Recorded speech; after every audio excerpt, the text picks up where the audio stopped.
নমস্কার বন্ধুরা, আপনারা সবাই জানেন যে পেহেলগাঁওতে নিরস্ত্র 26 জন মানুষ মারা যাওয়ার পরে ভারত সরকার বেশ কয়েকটা সিদ্ধান্ত নিয়েছে। তো তার ভিতরে অন্যতম সিদ্ধান্ত হলো সিন্ধু নদের জল রোধ করা।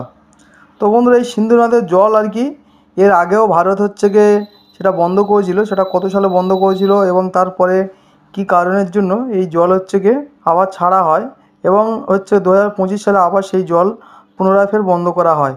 তো বন্ধুরা, সংক্ষেপে জেনে নেওয়া যাক।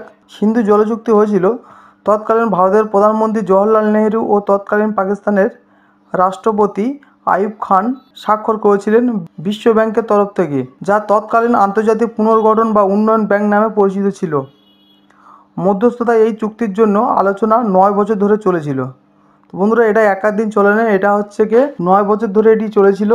তারপরে ভারত সেই জল ছেড়েছিল তো এটা 1947 সালে ভারত বিভাগের পর থেকে সিন্ধু নদী 4টি দেশের মধ্যে বিরোধের কারণ হয়ে দাঁড়িয়েছিল: ভারত, পাকিস্তান, চীন, আফগানিস্তান।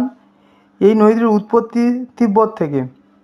1948 সালে ভারত কিছু সময়ের জন্য পাকিস্তানের জল বন্ধ করে দিয়েছিলেন, কিন্তু পরে যুদ্ধবিরতির পর পুনরুদ্ধার করে 1951 সালে পাকিস্তান বিষয়টিকে জাতীয় সংগীতে নিয়ে যান এবং ভারতকে পাকিস্তানের অনেক গ্রামে জল সরবরাহ বন্ধ করে দেওয়া অভিযোগ করে। তো বন্ধুরা, এটা পাকিস্তান 1951 সালে এটি জাতীয় সংঘে নিয়ে গিয়ে বিভিন্ন ধরনের কমপ্লেন করে যে জল দেওয়া হচ্ছে না বলে, ঠিক আছে।